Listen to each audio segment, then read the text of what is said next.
Good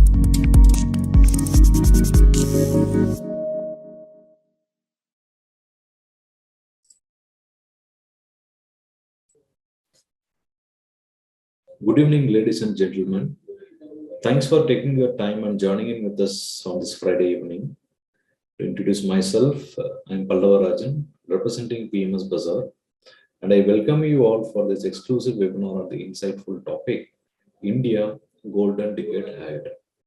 To present this insightful topic, we have Mr. Akhil Chaturvedi, who is the Director and Chief Business Officer at Motilal Oswal Asset Management Company. Akhil has over 22 years of experience and currently he heads all functions under sales and distribution, business development, and products at Motilal Oswal Asset Management. So without any further delay, I would like to hand over the forum to Akhil. Akhil, over to you. Thank you.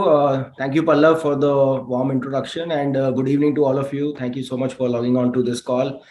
Obviously, very interesting times, and these are good times where, at least I enjoy talking to investors and all our distribution partners, because, when markets are challenging and markets are, in a correcting kind of a phase, there are a lot of things we can discuss, we can talk, we can debate. But the good thing is, when you're going down, from going down, you can only go up, right? So from the bottom, there is only one way up. And when you are going up, the only way is that we are worried about is, when will we go down? So at least when markets are correcting, markets are volatile, markets are vulnerable, from there, we have to have a forward-looking mindset and, look at the data points, which give you the optimism or the positivity for the way forward, and how markets will, turn around and go back into the positive territory. So from that perspective, obviously, last 6-7 months, a lot of things have been happening around us globally as well as locally. We all had the fear in the last 2 years when the markets were going up. There was a lot of easy liquidity. Interest rates were very low. It was a phase of quantitative easing. There was a fear that someday inflation will come back to haunt us, and when the inflation will go up, it will most definitely mean that we need to raise the interest rates to get the inflation down. And that obviously is not good for the markets, because the valuations which are given to equities in a low interest rate regime will reverse, and there will be discount, and therefore the markets correct, which we have already seen in the last couple of months, that the markets have corrected. In India per se, the markets have been more resilient.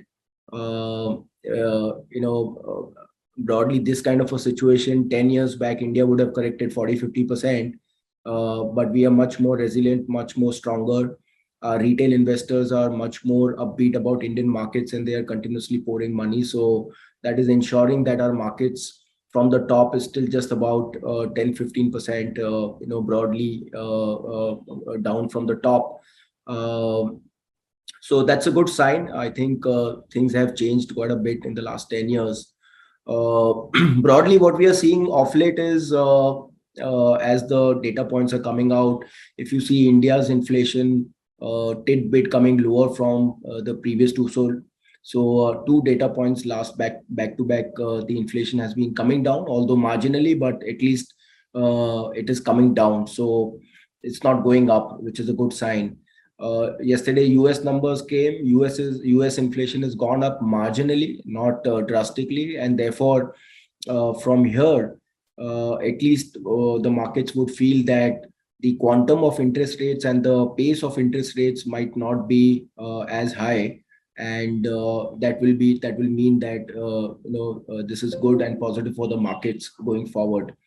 On the other side, commodity inflation. So commodity prices also in the last couple of weeks, copper, zinc, aluminum, various kind of commodities, including crude oil, have been correcting anywhere in the range of 15-50%, which also would basically give some ease to the inflation. So that also is a good sign.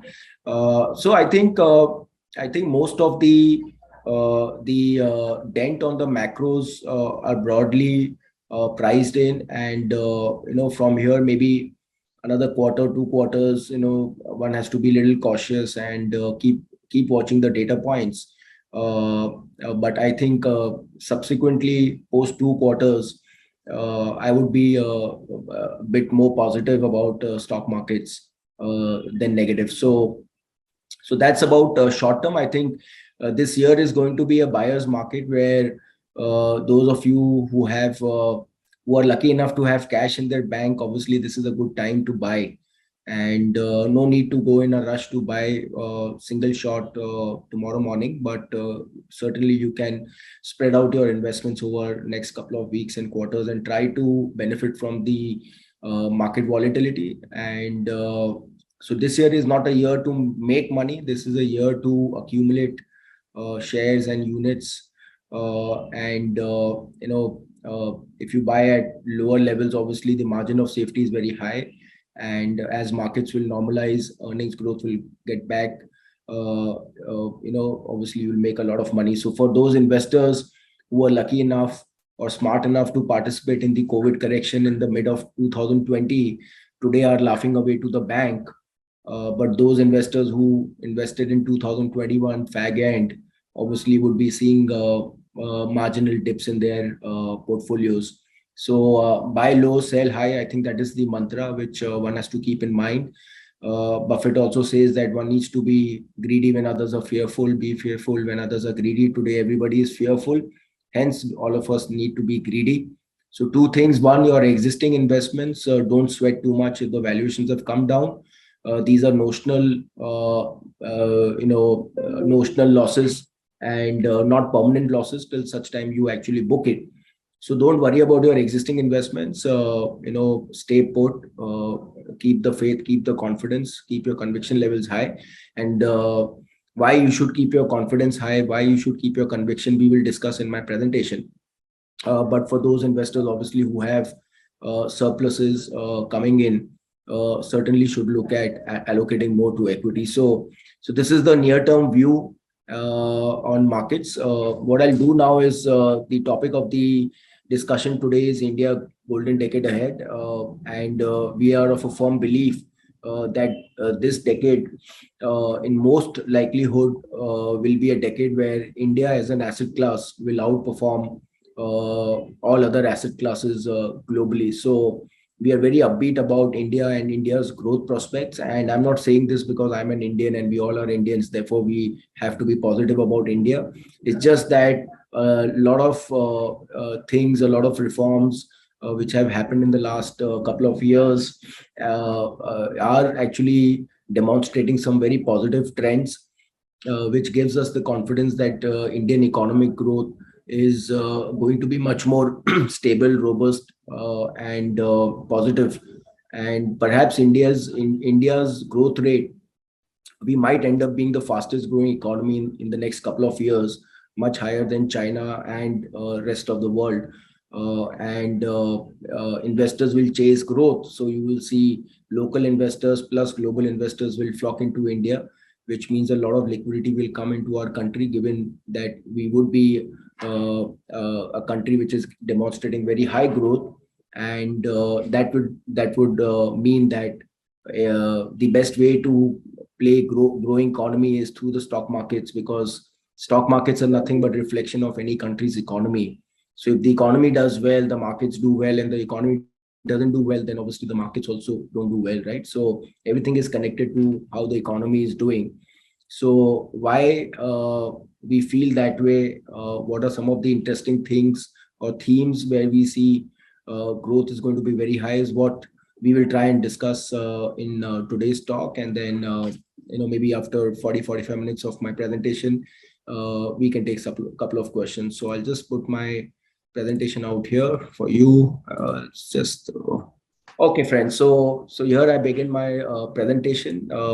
Very interesting data points, very easy to understand. Therefore, pay attention, and hope you find all the data points very useful.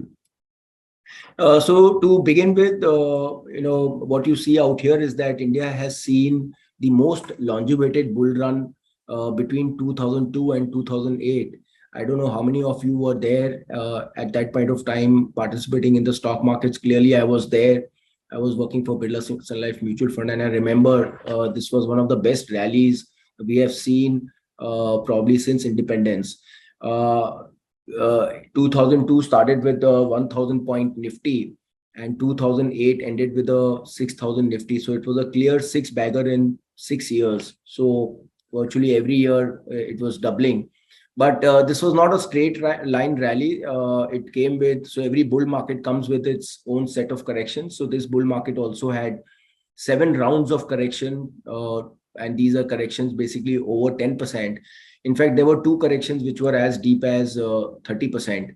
So if you see in 2006 and 2004, there were 2 corrections which were 30% deep corrections. So more important than these corrections is the reasoning behind these corrections. Now, if you just focus on my laser pointer, if you see May 2007, 15% fall, weak market sentiments because of inflation fears, which led to the market fall. In 2006, inflation fears and interest rate hikes led to market fall. In 2005-06, FII outflow leading to market fall. In 2004-05, high oil prices, rise in interest rates, market fall.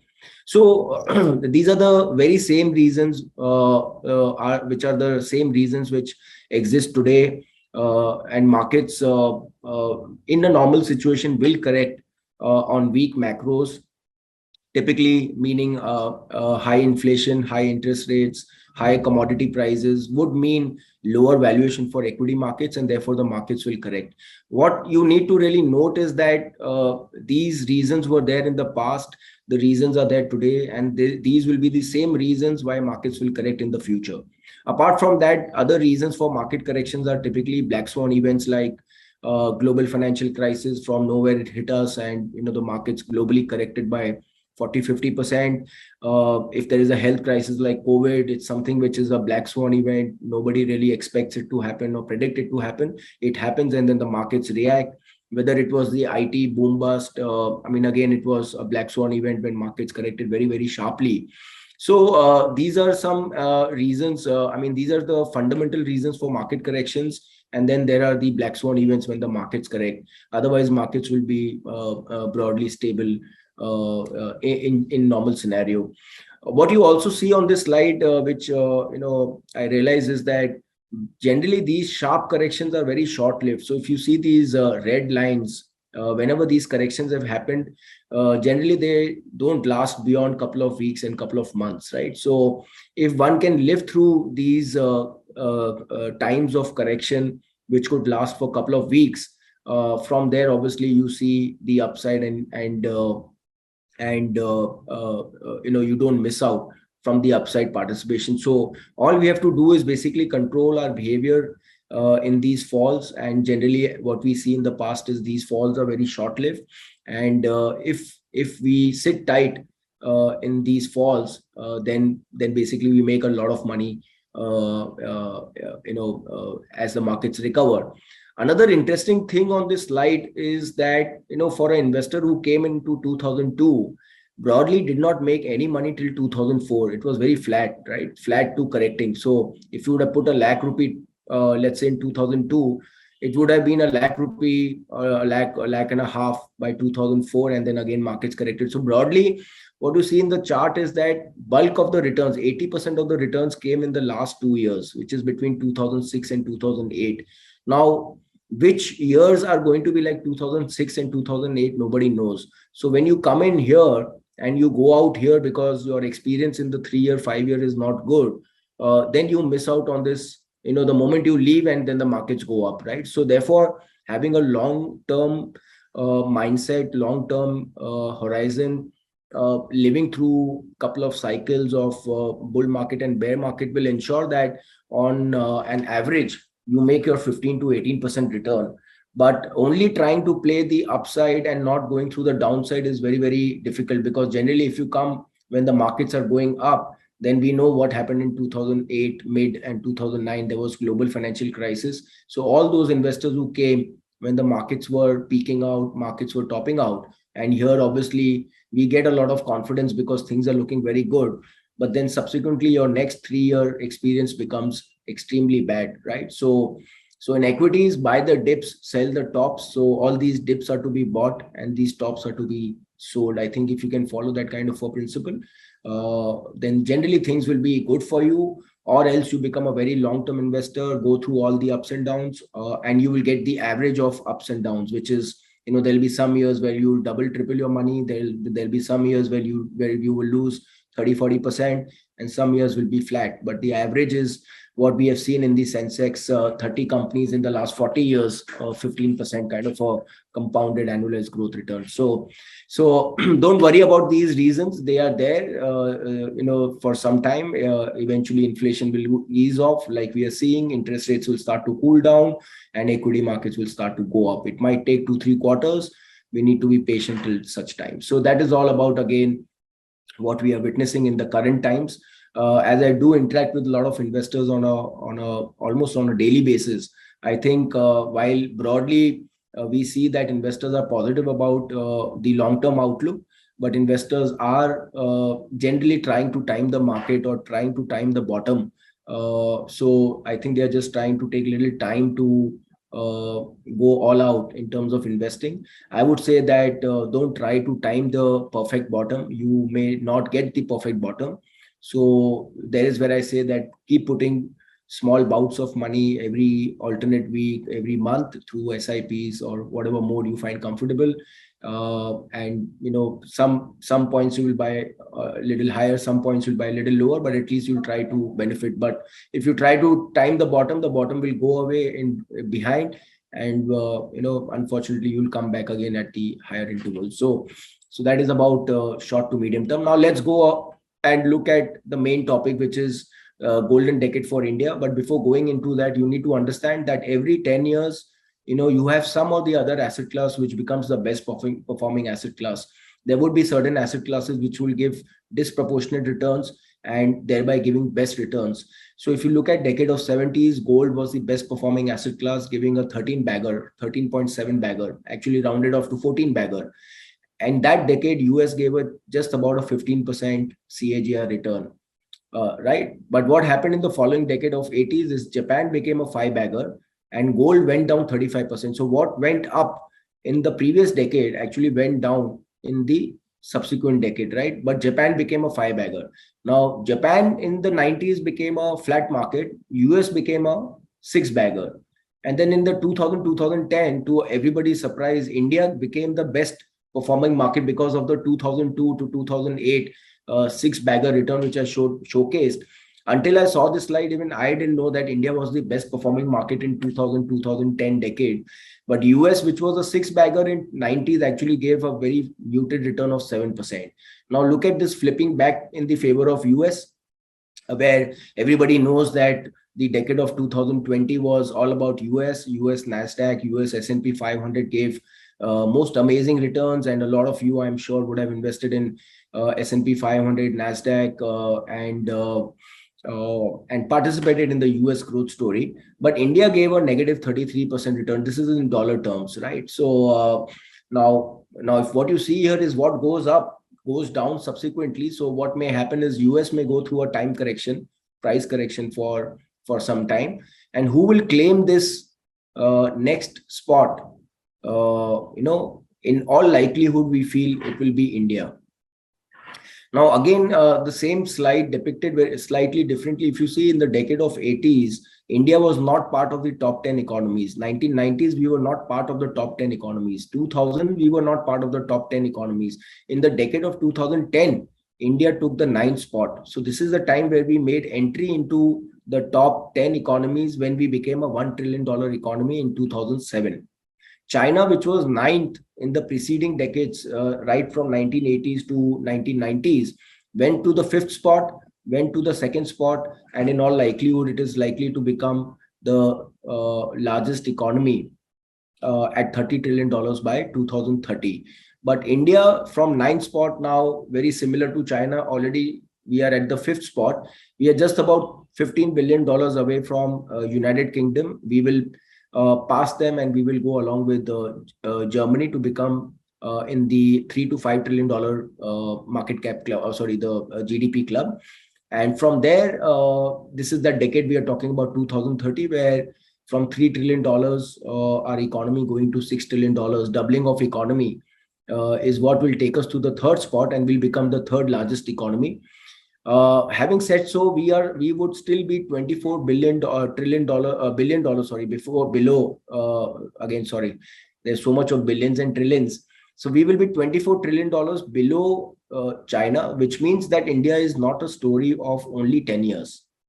Right? It is a story which is going to last for multiple decades. It's going to take a lot of time for us to pip US and go to become a second largest economy, and then at some stage, maybe 2040, 2050, perhaps we would be the largest or the highest or the single largest economy, right? So it's going to take, until such time this happens, India will continue to grow at faster rates and offer opportunities to make money from equities, because when a country does well, then obviously people do well in that country, and the companies which are there in participating in that growth grow their profits faster, and therefore their market caps move up, and that's how the market moves up. So everything in essence is connected to the GDP or the economy, like I spoke about early on. So the most important data point which you should track is basically how the economic growth is looking in short term, medium term, long term. How is the earnings growth trajectory looking in short term, medium term, long term, and then accordingly you can take your call in terms of allocation to equities. What happens is this journey of $3 to $6 trillion, which US did between 78 to 1990, their economy was exactly where we were today, or where we are today. It took them 12 years to double their economy from $3 to $6 trillion. But what you see is that on the right hand side, US markets delivered a 15% compounding. So there is a correlation between economic growth and the stock market growth. So the economy doubled and the stock markets actually went up 4 times in 10 to 12 years. Similarly, in China, between 2005 and 10, it took them 5 years to double their economy from $3 trillion to $6 trillion. They did it at a much higher, much faster rate, and very, very quickly. So within 5 years, they doubled, but their markets therefore gave a return of 31%. That's because of faster growth and getting to the doubling much sooner than what US did. Our journey to growth started, it's got slowed down a little bit during COVID time. We are back to 12-13% compounding nominal growth, which means that this journey already started in 2019. So we are talking about 11 years. It would take from 2019 to 30. Today, as we speak, we are already, I think already we are $3 trillion. We should be 3.1 in next couple of months. So we are already very, kissing distance to crossing $3 trillion market cap club. With the rupee weakening, obviously it is happening a little faster. So, if US did a 15% compounding, if China did a 31% compounding, and if India has done 15% compounding for the last 40 years, right? So no reason to believe that we cannot do a 15% growth for the next 10 years. 15% growth, you divide it by rule of 72, it would take approximately this figure, 15% compounding in 10 years would be 4 times. So a 50,000 Sensex would mean that in 10 years, we would be 200,000, and Nifty 50 will be more like 65,000. So that's the long-term outlook. So now when you are looking from, a 10-year perspective, then whether you buy at 55,000 or 50,000, it doesn't really matter. In short term, maybe you may feel the pleasure of buying, 5-10% lower, but in long term, generally it will not add meaningfully to your alpha. In general, you will do very, very well, right? But what has to happen in 10 years will happen in 10 years, and therefore having a very long-term orientation mindset, and therefore your equity allocation should be as much which you can forget and you will not need for the next 10 years, so that you can enjoy this journey very, very comfortably, very, very smoothly. So invest that much money in equities which you don't need for at least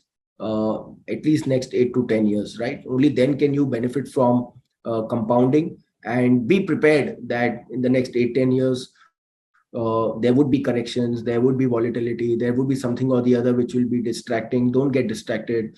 Just enjoy, or just monitor how growth is happening for the economy, and that eventually will play out in the market cap also.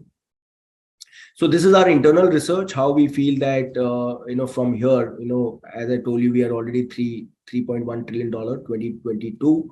We will be $4 trillion by 25, 26. We will be $5 trillion by 28. And by 2030, we will be $6 trillion. This is nothing but about 12-13% nominal growth compounded. So this is how the graph is looking for our economy for the next 8 years. And with this, what is going to happen is that the per capita income of the country, which was $1,000 when we were a $1 trillion economy 14 years back in 2007, is already become $1,850, is likely to go up to $5,500 by 2030.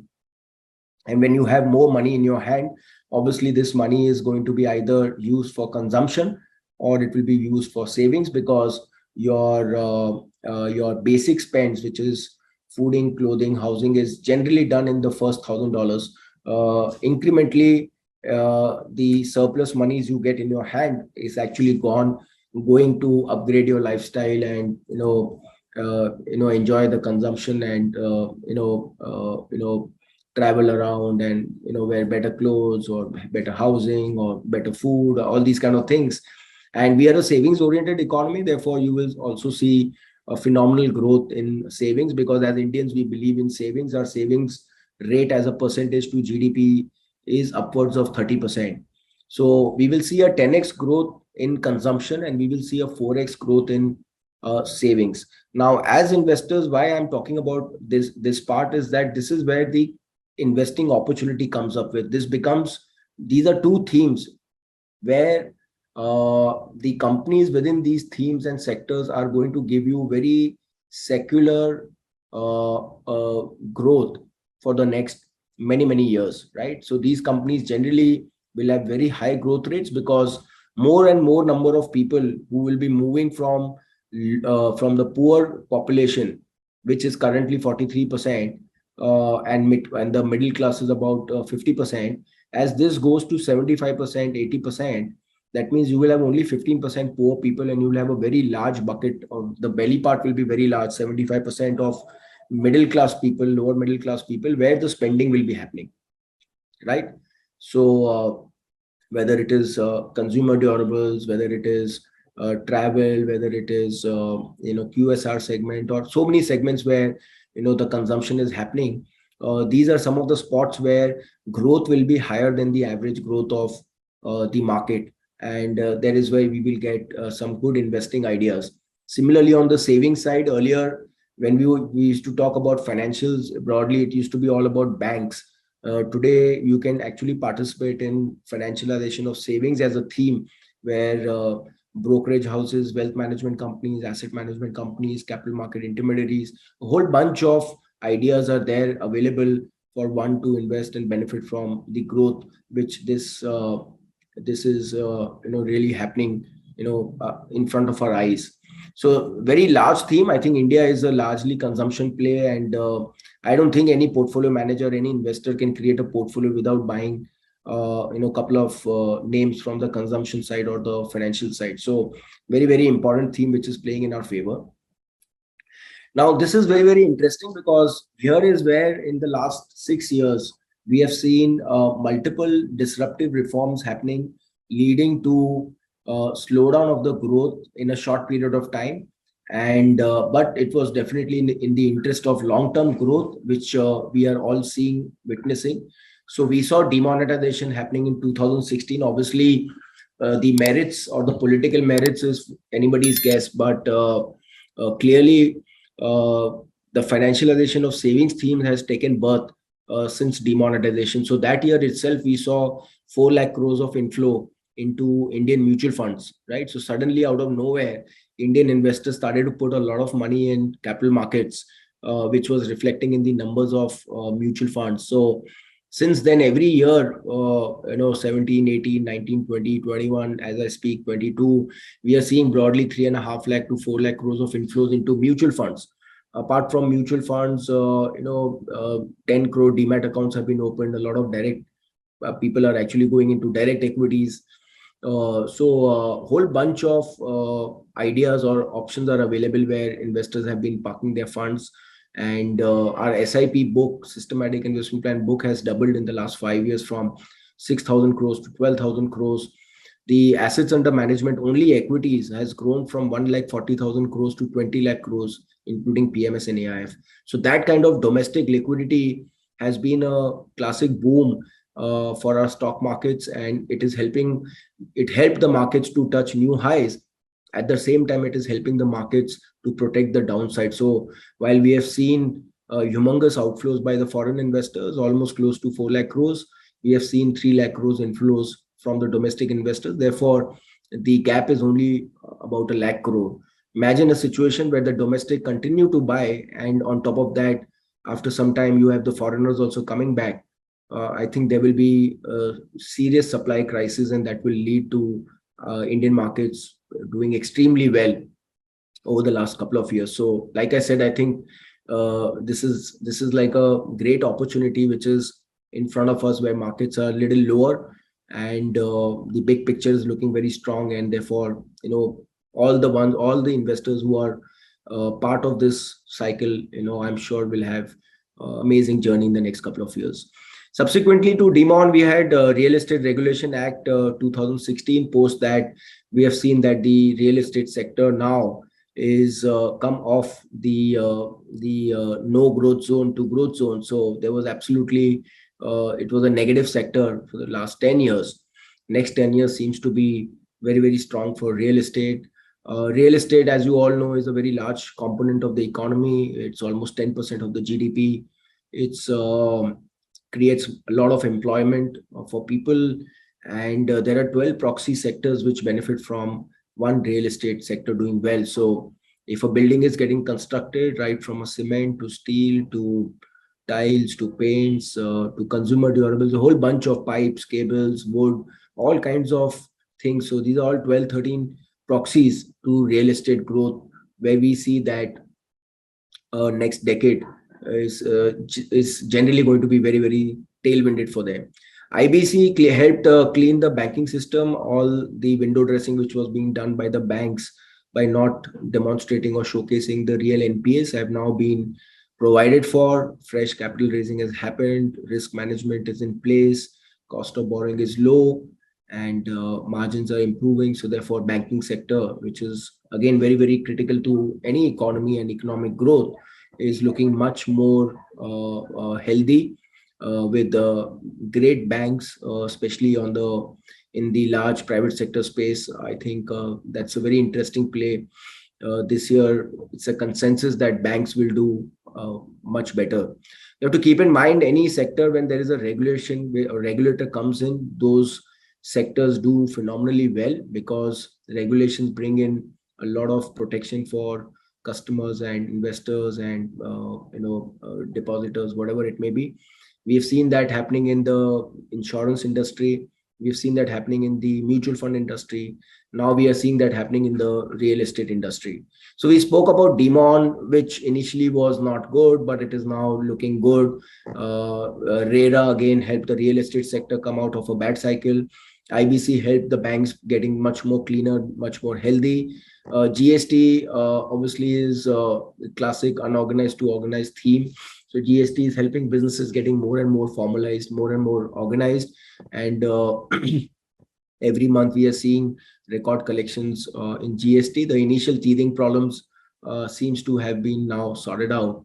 And this itself can add 1% to the real GDPs, right? So that's the GST part. And then the COVID happened. COVID, brought fresh energy for the IT sector, for the healthcare sector, insurance sector. Now healthcare is again looking, classic non-pharma companies like hospitals, diagnostic companies, they did extremely well. People are going to be more careful. They're going to get themselves more checked, try and keep themselves more healthy.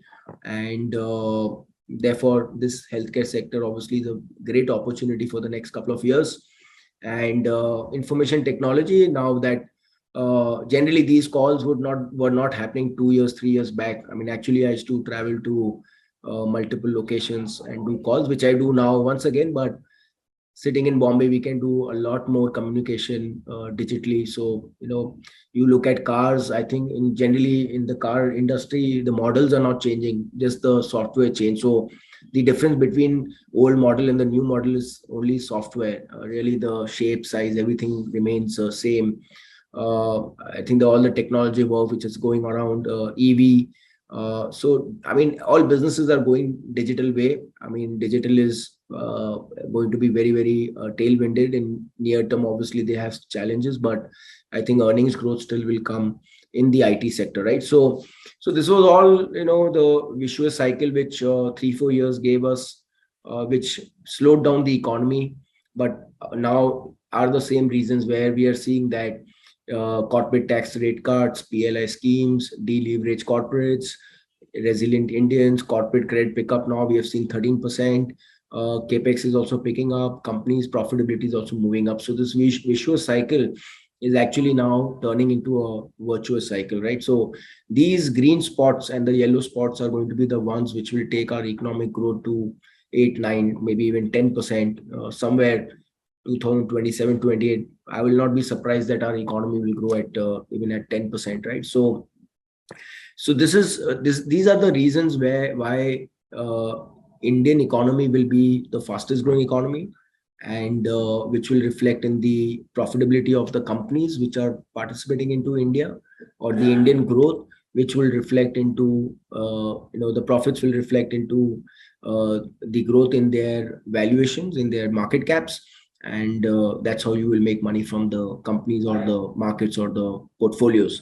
So I think we are very, very excited about this transformation what has happened in the last 7 to 8 years. I think this is another step that got this slide added for this presentation.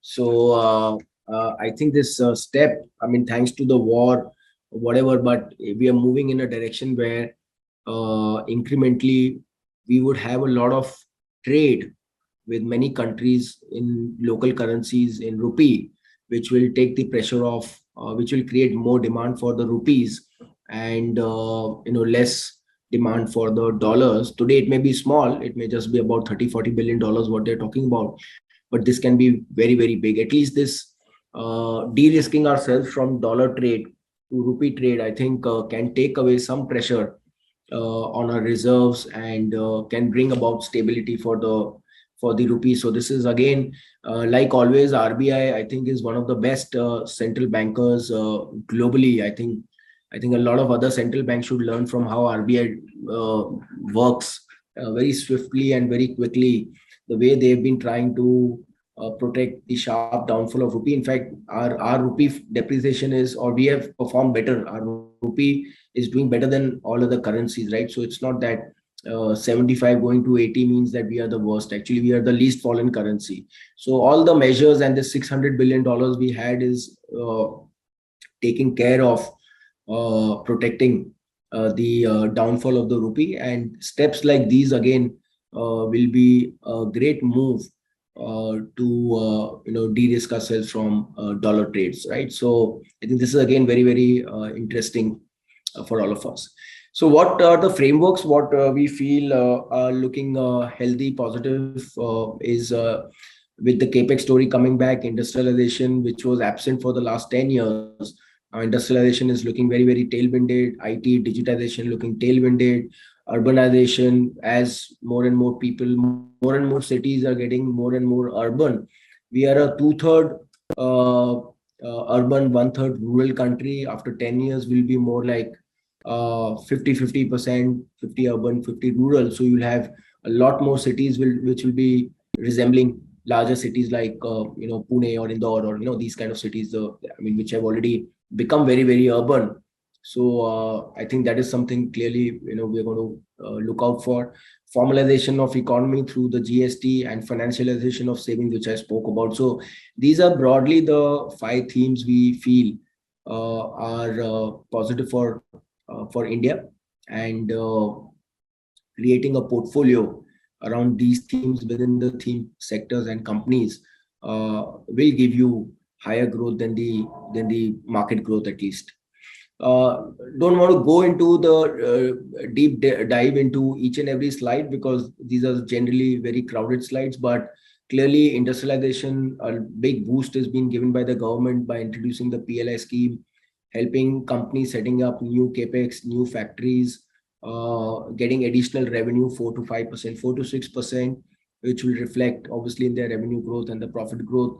So PLI schemes extended to 22 sectors is a step in the right direction. Make in India theme, China plus one. I think we will see incrementally a lot of global companies also will make way into India. And for some of the new capacities, the tax rates are even lower than the general tax rate of 25% for the companies. IT, again, I think in the fintech space, UPI technology is something which is a game changer. Now there are 15 countries who want to adopt the UPI technologies.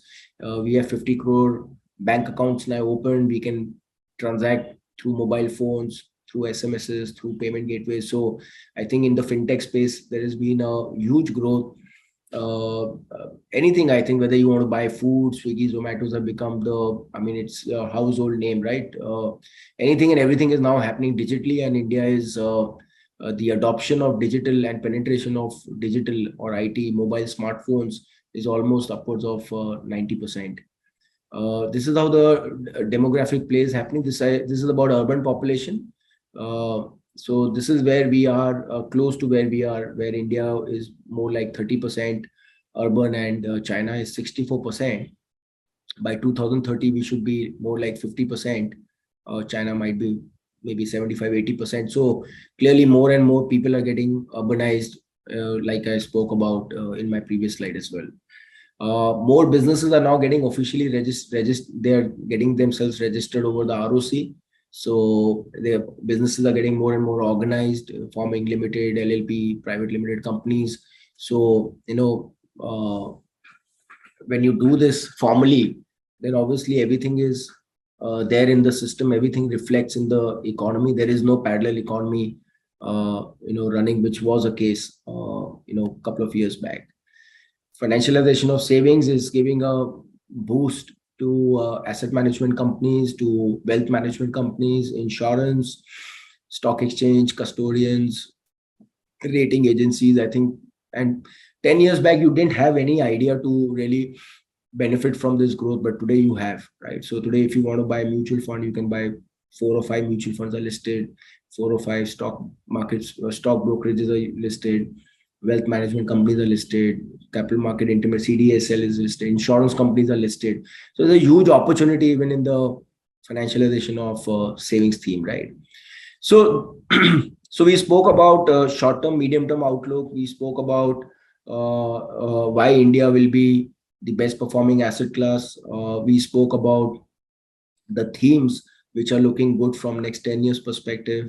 Now coming to some of the basics about equity investing is, as Thomas Phelps has explained, that you need 3 things to be a successful investor. You need to have the vision to see, you need to have the courage to hold, you need to have the patience to, courage to buy and patience to hold. Patience is the rarest of the 3 because when markets correct, when there are negative news, we tend to get fearful, we tend to lose hope and patience, and therefore we end up selling. So that is the time patience will be tested. Markets will test your patience. Even in the next 10 years, they will test your patience multiple times.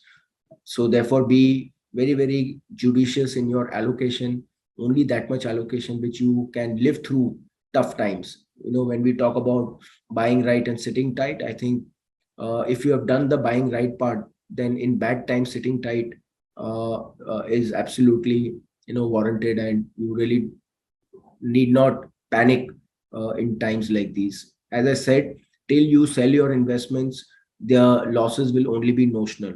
They are not book losses. So notional losses, and there are in markets temporary downside and permanent upside. So every fall you will come out of, you will make more wealth than you made in the preceding cycle. So keep this in mind. Therefore, be very, very long term. And stocks are slaves of earnings. So, if in 2002 to 8, where Nifty EPS grew by 25%, the price grew by 37%. Last 10 years, we saw no earnings growth, therefore no price growth. we see that mean reversion is playing out. Already we have seen that 471 EPS has gone up to 770 for FY22. We feel that we can expect a 20% growth for the next 5 years. So at the same P multiples, I think getting a 20% return over the next 5 years from Nifty also, it will not be surprising. I mean, don't be surprised if you make a 20% in the next 5 years. It will be a result of the very strong earnings growth, what you will see. And this time the earnings growth will not be restricted to 2 or 3 sectors. It's going to be a very broad-based earnings growth recovery. It will come from metals, it will come from chemicals to consumption to financials to telecom to everything, right? So it's going to be very secular, very stable and very broad based. So that again is something what we saw between 2003 and 2008 as well. Now a little bit on behavior. We all are perpetually trying to time the market, and I spoke about being greedy when others are fearful and vice versa.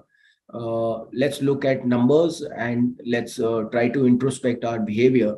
Now, if you would have bought in euphoria and sold in panic, so buying on the tops and selling the bottom. So if you bought in January 2008 and you sold in March 2020, which is a good 12-year period, your return would be just about 2%, because you bought at high levels and you sold at the COVID crisis 40% down. So even after 12 years, the return is just about 1.68%. If you would have bought in euphoria and sold in euphoria, so buying in tops and selling on tops, that also would have yielded 8.5% return. Buying in panic, selling in panic would have given you little better at about 10% return. I'm just rounding this off for better understanding. But buying in panic and selling in euphoria gives 16% return, right? Buy low, sell high, buy the bottom, sell the tops, right? And if you cannot do all of this, then just simply be a long-term investor. You will make your 15-16% return, right? So this is about timing the market. I would say that time in the market is more important than timing the market. So I don't know, there are how many successful investors who have made money by timing the market. So be invested in the market. Within that, you can keep shuffling your portfolio, but be in the market. So in conclusion, I would say that we are a next $1 trillion story. The story has started to play out since 2007. We are already 3 times 1 to 3 in 14 years, 3 to 6 in next 8 years. And that would mean that we should expect a 15% earnings growth reflecting into 4-bagger for the markets. And we guys are trying to outperform the market. So we will give you slightly better. So maybe half time, 1 time more than the market is what you should expect from active managers over a 10-year period. So believe in India, believe in our economic growth story, believe in our markets, and be a long-term investor. No asset class like equities. Compounding is the 8th wonder of the world. Everybody knows, and you can enjoy that only through equities. Yes, it comes with its own rules and regulations. You need to be patient, you need to be quality oriented, you need to be valuation conscious, and you need to be long-term oriented, and you need to keep investing regularly for the long term. So this brings me to the end of my presentation. I hope you like the presentation, you like the slides, and you get your conviction and confidence on India and the India growth story. And with that, I'll end my presentation. And I think Pallav has made some questions for me. I hope they are easy questions, and then we'll take some questions from the audience as well. Thank you so much for hearing me out patiently. And let's go for Q&A, Pallav. Akhil, thanks for taking us, a concise presentation with substantial data. It gives a lot of conviction. Thanks for presenting well. So I think we'll jump straight away into Q&A because we have limited time. Probably we might try to take 3 to 4 questions. And you've been indicating that, I might have been prepared some easy questions. But I have one tough question, probably which I've already taken from forum. This is not from this client alone, but I'm talking about the existing client who have put their money with Motilal Oswal PMS specifically. there's few clients who've been asking about, they put their money in IOP and then they shifted to NTDOP and so on. So ultimately what they're saying is that, the performance of being it NTDOP or IOP, it has not been at par. And to put it simple, clients are not satisfied with the performance. Rather looking backward and, seeing why it has happened, rather I would like to listen, more than me, I think investors would like to listen, like, how do you see in future, let's say next 3 years or 5 years down the line from here, for the client was put money, how do you see forward from here, Akhil? If you are talking more specifically about MOMC schemes? Yeah. Clearly, I mean, to understand what we see in the future, I would like to explain what happened in the last couple of years and why the performances have been slightly muted. Clearly, it was not a problem of stock selection. I think it was a problem more about allocation. I think we have a style, we practice quality and growth at a reasonable price. So we follow the philosophy. And the limitations of the philosophy was that a lot of sectors where a lot of money was being made, it was not really figuring out in our investment universe. For example, last 1 year, metal sector gave a 40% outperformance over the Nifty 500 and we had zero metals. That itself led to underperformance. We had 20% exposure, 25% exposure to financials. Financials underperformed metals, Nifty 500 by 30%. And I had 25%. So allocation into banks and zero allocation into metal created that gap of the underperformance part. But there was no problem in the banks, right? The banks were doing well, profits were coming out, but markets were somehow not giving valuations. This year, we are hearing completely reverse. So this year, metals are underperforming or likely to underperform. Banks are likely to outperform. I have a larger allocation. So what led to the underperformance will be the reason which will take us back into the outperformance. So there will be times for all portfolio managers when they will go through a cycle, their conviction will not play out. Like markets are testing your patience, markets test our patience also. At that point of time, we keep our eyes on the businesses we are holding, the growth prospects of the businesses, the valuations of the businesses, any corrections, course correction we have to make, we do that also, which we have been doing. From going forward from here, we expect, I don't want to quantify the returns, but I can tell you that we in each and every of our portfolio, whether it is NTDOP, IOP or my mutual fund portfolios, we expect the earnings growth or the profitability of our portfolios to double in 3 years, if not less. And these portfolios are coming at price earning to growth of anywhere between 1 and 1.5, which is all-time low. So my earnings growth of my portfolios are all-time high and the valuations are all-time low, which is reflecting in the recent past performance. Your patience into the portfolio and probably if you are opportunistic, if you do more top up at such low valuations, will help you make a lot of money in the next 3 years. So be patient. We are on the job. There is absolutely no problem in the stocks and the portfolio by and large. And I'm very, very optimistic. I'm not pinpointing on a return per se, but it will be very good. Great, Akhil. So stock price is slave of earnings, and your portfolio is estimated to grow at, in terms of earnings, at 25%. 20 to 25% across different portfolios. Okay. And the P multiples are at similar levels, 20 times, 25 times. So that's only one time growth, right? So nothing to lose from here. Okay. Now, P, you mean preceding 12 months or the estimated P you're talking about? Even if you take estimated, then we would be, so I'll to make you understand simple language, in trailing P multiples, we will be, more like 1.5 times. So the trailing P multiple divide by forward growth. And if you divide forward growth by forward P multiple, then we will be below 1. So what I'm telling you is more trailing P multiple divided by forward 2-year growth, FY24.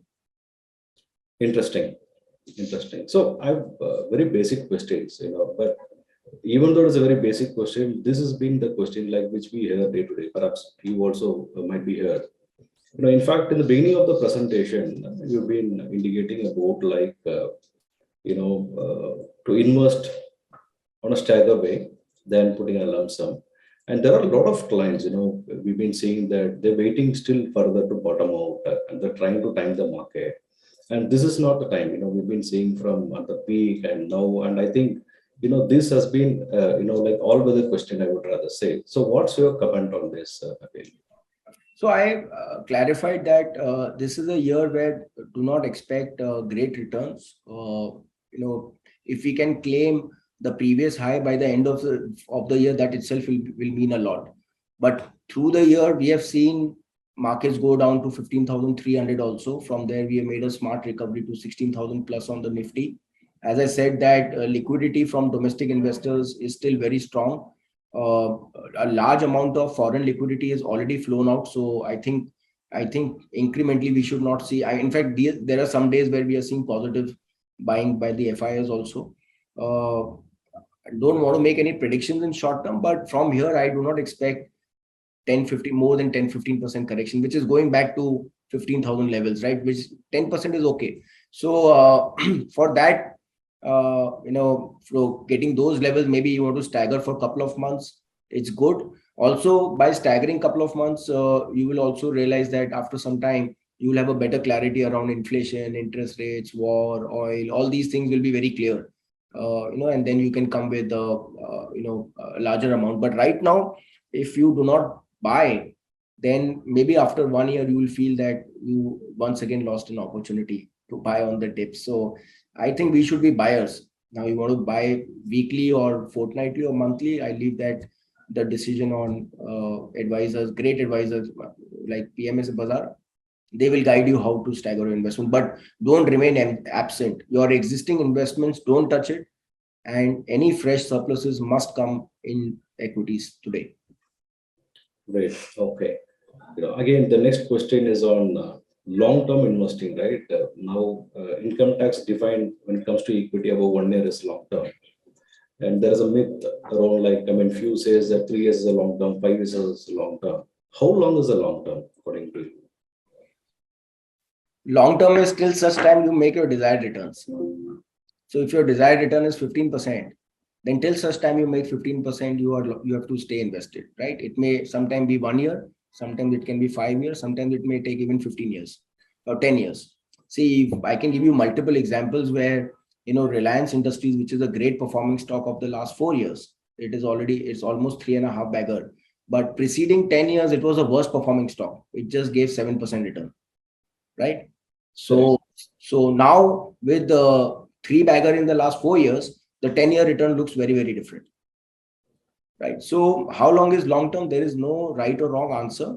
But I would say that, and I follow Buffett quite a lot, and obviously I work with one of the best investors in India, Ramdev Agarwal. So I would say the starting point should be 10 years, because in 10 years you see 2 or 3 cycles, ups and downs, and any data point if you see for the Nifty and the Sensex, that broadly beyond 7 years you don't lose money. So first of all, the risk of losing money after 7 years is zero, right? After that, you have enough compounding which has taken place, so your return profile range will be decent, so you can live through all the kind of volatility. But real compounding, you need 10 years and more, because that compounding plays only in 10 years. See, 15% for 5 years is double, but 15% for 10 years is 4 times, right? The fun is not in doubling, the fun is in 4 times or 8 times or 16 times with every 5 years. That beauty comes only with time. And the biggest hedge to market corrections is long term. Options and futures is not the strategy to protect your short term. Sometimes it may work in your favor, sometimes generally people lose money. So options will not be your hedge. Long term will be your hedge. The other hedge for you is buying good portfolios. Good companies will eventually make money. Bad companies will never make money, right? So this is how you protect your risk, your downside, and then you have to give time, whatever time. That's why allocation is very important. Allocation out of 100 rupees should be as much which you don't need for any damn thing for next 10 years at least. So get done with your provide for your emergency, your home, your car, your this, whatever it may be, then whatever allocation it is, that, then you will really enjoy. And after 10 years, maybe 10 will become 100 only. So that's why patience is the rarest, when you're Yes, and patience. That's why patience. Well, I'll take last question. When it comes to managed funds across the product, being it mutual fund, PMS or AF, any product, most of the investors prefer to choose, the top performing funds. And, even when it comes to direct equity, right, they want to choose only the, multi-bagger sort of stocks, and what would be your advice for these sort of investors?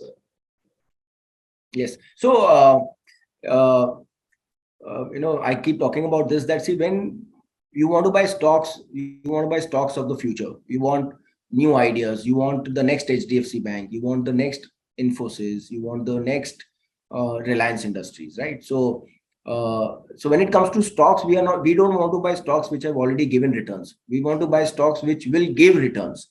But when we go to buy PMSs and mutual funds, we want to buy the funds which have given the best return in the past, right? So there is an opposite behavior, but the underlying asset is same. Whether you buy direct stocks or you buy stocks through PMS mutual funds, the asset class is same. One asset class you are trying to buy for future, and one asset class we are trying to buy the past.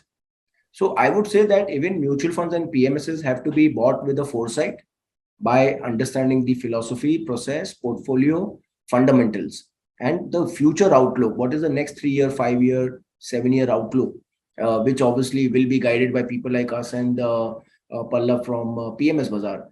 But if you simply buy the best performing PMS of last 1 year, 3 year, generally best performance comes with higher valuations, and higher valuations will mean that these funds will go through a mean reversion, and subsequently you will see that you will go through a cycle, and that is not a good experience, right? So buy low, sell high applies even to PMSs and mutual funds and AIFs. One thing I've learned in 22 years is that try as much as possible to buy good funds with good philosophy in their bad cycles, because at that point of time, the margin of safety is very high. Fund is good, portfolio is good, but the stock prices have not gone up, which means the PE multiples are low, which means that if the markets will correct, you will see lesser correction, which means you will outperform. But because the growth is there, PE multiple is low, which means that over a period of time, even the multiple doesn't go up, growth itself will ensure that the market goes up, right? So, whether it is your direct equity portfolio or whether it is your mutual funds or PMSs, just because you're paying fees to PMS mutual fund doesn't mean that they will do well every day and every month and every 6 months and every 1 year. Just like your own portfolio, even managers' portfolio goes through cycles and ups and downs. But I would say that even managed funds, please look from future perspective. Past is just a guidance, it's an indicator, right? So be very cautious in terms of at what valuations you are investing, whether it is direct equity or whether it is PMS portfolios, right? Akhil, I thoroughly enjoyed the presentation and Q&A. And, I hope the audience would have enjoyed and it will be useful for them as well. So there will be a lot of questions, which has been come in the chat box. And Akhil, I'll just forward this question. We'll request to spend some time and, send across the answers for those questions. And if there is any further questions, participant, please write to us at info@pmsbazaar.com. So with that note, I'd like to end the session. Akhil, thanks for joining in again. And participant, thank you and happy weekend. Yes, thank you so much, Pallav, for giving me this opportunity. And I will look at all the questions and have it responded. And I'm sorry, not able to take, in the interest of time, the questions which have come in the Q&A. I've gone through them, but we will respond them and give it back to the PMS Bazaar team, and they can in turn send it back to you. So really appreciate it. Really appreciate it. Thank you so much once again. Have a pleasant evening. Have a great weekend. Take care. Stay safe. Thank you so much once again. Bye-bye. Thank you all.